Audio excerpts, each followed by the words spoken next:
Hi, Internet family. Happy spooky season. We're in October. Today is October 2nd.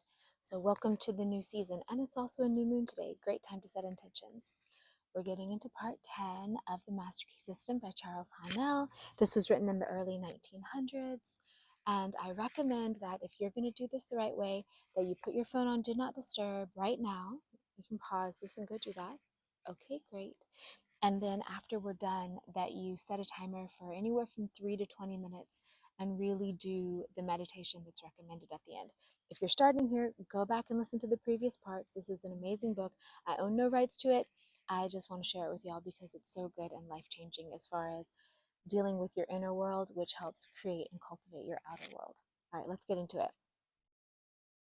Introduction to Part 10. If you get a thorough understanding of the thought contained in Part 10, you will have learned that nothing happens without a definite cause. You will be enabled to formulate your plans in accordance with exact knowledge. You will know how to control any situation by bringing adequate causes into play. When you win, as you will know exactly why. The ordinary man who has no definite knowledge of cause and effect is governed by his feelings or emotions. He thinks chiefly to justify his action. If he fails as a businessman, he says that luck is against him.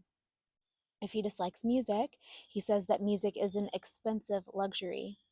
If he is a poor office man, he says that he could succeed better at some outdoor work. If he lacks friends, he says his individuality is too fine to be appreciated.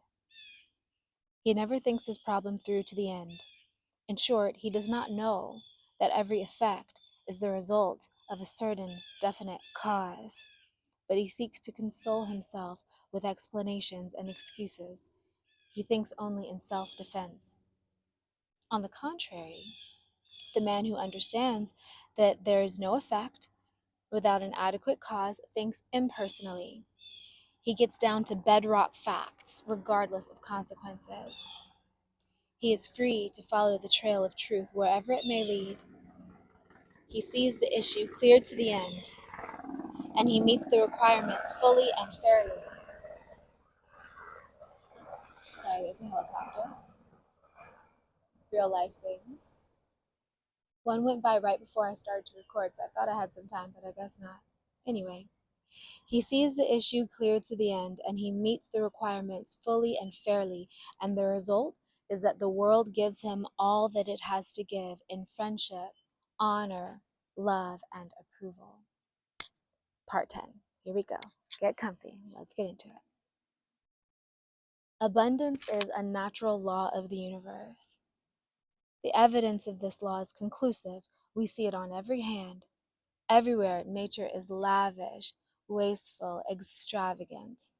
Nowhere is economy observed in any creative thing. Profusion is manifested in everything. The millions and millions of trees and flowers and plants and animals, and the vast scheme of reproduction where the process of creating and recreating is forever going on, all indicates the lavishness with which nature has made provision for man. That there is an abundance for everyone is evident, but that many fail to participate in this abundance is also evident.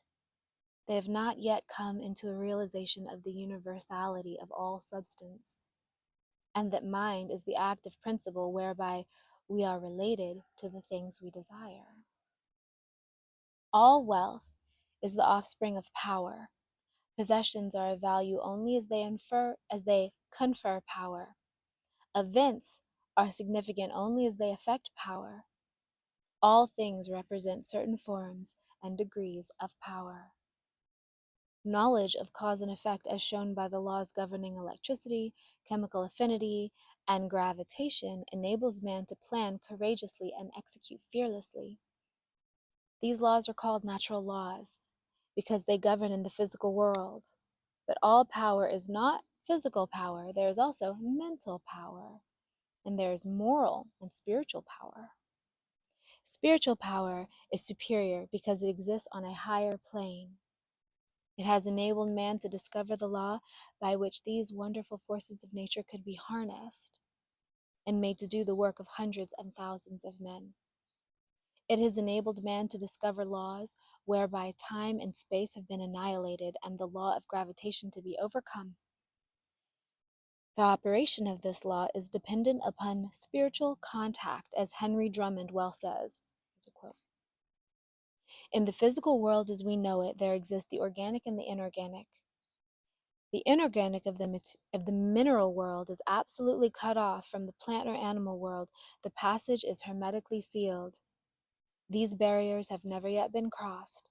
No change of substance, no modification of environment, no chemistry, no electricity, no form of energy, no evolution of any kind can ever endow a single atom of the mineral world with the attribute of life, with a capital L. Only by the bending down into this dead world of some living form can those dead atoms be gifted with the properties of vitality. Without this contact with life, they remain fixed in the inorganic sphere forever. Huxley says that the doctrine of biogenesis, or life only from life, is victorious all along the line, and Tyndall is compelled to say, I affirm that no shred of trustworthy evidence exists to prove that life in our day has ever appeared independent of antecedent life.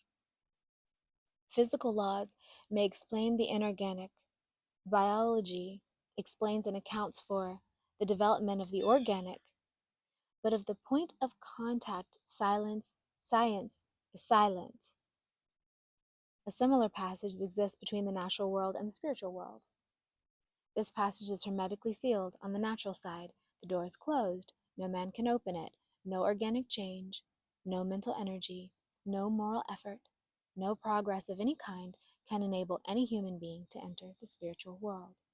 But as the plant reaches down into the mineral world and touches it with the mystery of life, so the universal mind reaches down into the human mind and endows it with new, strange, wonderful, and even marvelous qualities. All men or women who have ever accomplished anything in the world of industry, commerce, or art have accomplished because of this process. Thought is the connecting link between the infinite and the finite, between the universal and the individual. We have seen that there is an impassable barrier between the organic and the inorganic, and that the only way that matter can unfold is to be impregnated with life. As a seed reaches down into the mineral world and begins to unfold and reach out, the dead matter begins to live.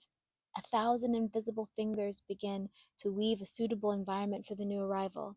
And as the law of growth begins to take effect, we see the process continue until the lily finally appears, and even Solomon in all his glory was not arrayed like one of these. Even so, a thought is dropped into the invisible substance of the universal mind, that substance from which all things are created.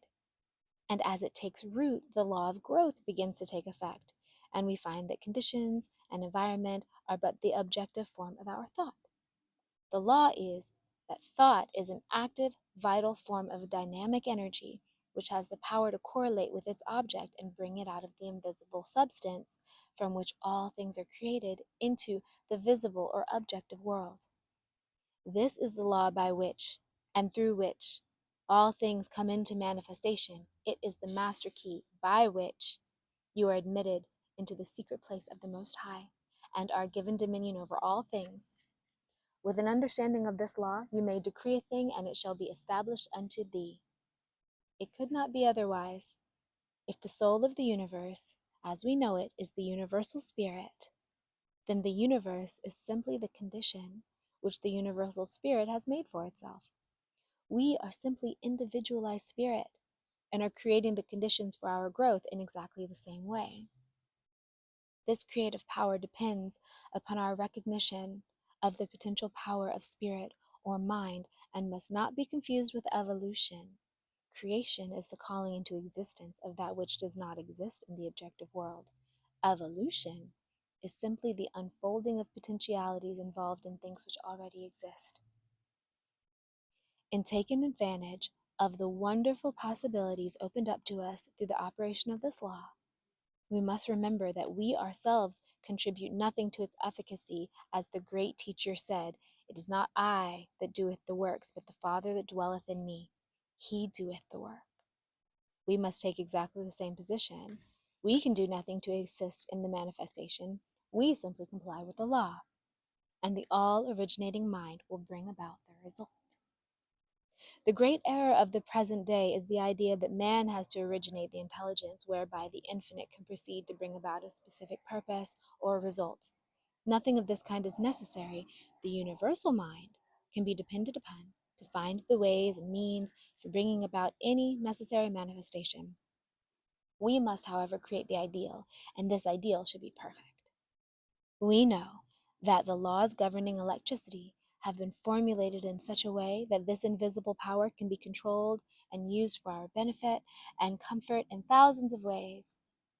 We know that messages are carried around the world, that ponderous machinery does its bidding, that it now illuminates practically the whole world.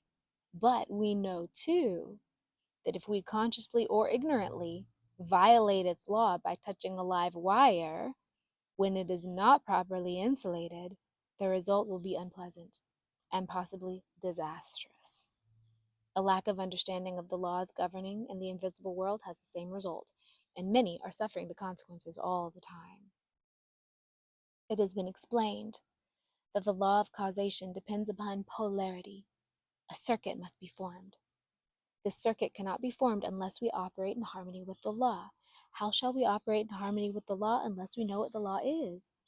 How shall we know what the law is? By study, by observation. We see the law in operation everywhere. All nature testifies to the operation of the law by silently, constantly expressing itself in the law of growth. Where there is growth, there must be life. Where there is life, there must be harmony, so that everything that has life is constantly attracting to itself the conditions and the supply which is necessary for its most complete expression. If your thought is in harmony with the creative principle of nature, it is in tune with the infinite mind, and it will form the circuit. It will not return to you void, but it is possible for you to think thoughts that are not in tune with the infinite. And when there is no polarity, the circuit is not formed. What then is the result? What is the result when a dynamo is generating electricity? The circuit is cut off and there is no outlet. The dynamo stops. It will be exactly the same with you if you entertain thoughts which are not in accordance with the infinite, and cannot therefore be polarized. There is no circuit. You are isolated. The thoughts cling to you, harass you, worry you, and finally bring about the disease and possibly death. The physician may not diagnose the case exactly in this way. He may give it some fancy name, which has been manufactured for the various ills which are the result of wrong thinking, but the cause is the same nevertheless. Constructive thought must necessarily be creative, but creative thought must be harmonious, and this eliminates all destructive or competitive thought. Wisdom, strength, courage, and all harmonious conditions are the result of power, and we have seen that all power is from within. Likewise, every lack, limitation, or adverse circumstance is the result of weakness. And weakness is simply absence of power. It comes from nowhere. It is nothing. The remedy, then, is simply to develop power.